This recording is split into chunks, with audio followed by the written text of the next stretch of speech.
darten is mijn alles. Dat is één ding wat zeker is. Ja, het is, ik heb nu 2 jaar de tijd om mezelf te bewijzen. Om in het circuit mee te kunnen draaien. En dan ja, in 2 jaar tijd dan, hoop ik zoveel mogelijk televisie te gooien. En, ja, die kant op van Remo van Barneveld en van Gerben en Van der Voort en dat soort mannen. Dus is nou bij de PDC. Wat is het verschil tussen die 2 boeken?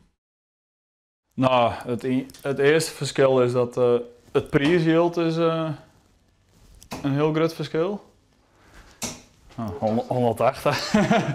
Maar ja, en ja, het is wat groter, het is wat professioneler denk ik al. Ja. Ja, het is voor mij natuurlijk nee, het is nou net, ja, ik zie het wel, ik laat alles op jou komen. En,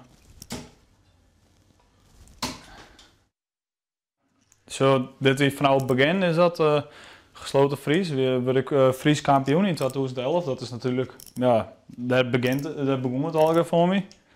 Nou, toen ben ik, daarna ben ik Nederlands rankingkampioen geworden, Nederlands kampioen.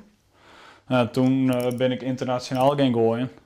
En dat, ja, mijn eerste grote prijs weer Open Scotland winnen. Nou, dat was eigenlijk gewoon mijn eerste internationale buitenlandse Open. En die pakte ik gelijk eigenlijk. Dus dat, ja, die betekent veel voor mij. En deze wie mijn heid wie mami mij naar België. Nou, toen woon ik toevallig ik nog, dus dat is wel leuk. De Fine Darts Masters heb ik gewonnen, televisietoernooi. Hier ben ik enorm blij mee. Dat, ja. Zeker weten, dat is mijn alles. Is, maar dat, ja, de eerste overwinning op televisietoernooi.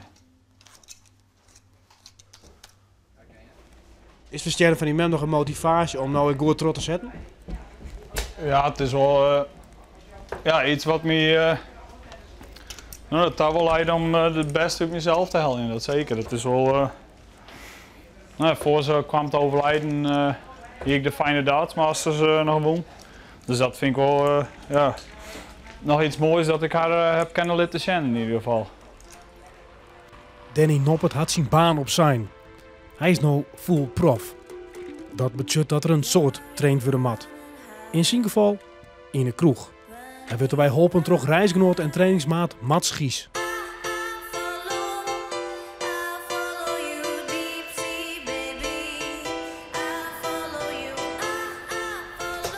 Was het 180 ooit? Of, Is dit een soort van team Noppert? Nou, hier?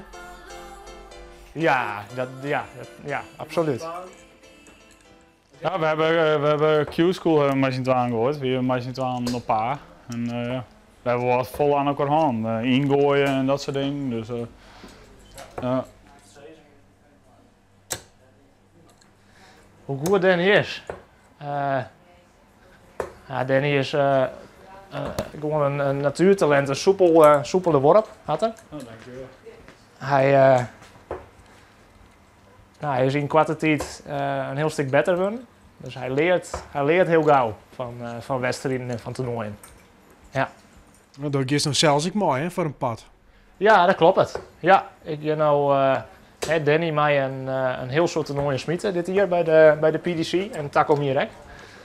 En ik heb me nu pleegd voor nou ja, ik een pad van de toernooien. Dus ik in Engeland naast. Dus dat ben toernooien weer ja, wat meer mee is kunnen mij door mij. Danny die zit echt bij de beste 128 nou van de PDC. Ik ben op Tongens die verleden we naar Engeland daar. En dan hebben we het weekend hebben we toernooien, 3 toernooien op Riegen. En dat ja, binnen de UK Open qualifiers. Het is kwalificatie voor een groot televisietoernooi in Engeland. Ja, dan ben we 4 dagen nog vrij en dan kunnen we weer terug. Oh, binnen 6 dagen in totaal. Ja. Ja, dan ben we inderdaad op maandag weer om. Dan moeten we die Tongens weer die kant op. Ja. Ik ben wel zo nuchter. Nou, als het net lukt, dan, ja, dan ga ik gewoon weer solliciteren met werk. Maar eerst alles op alles qua darten. Proost!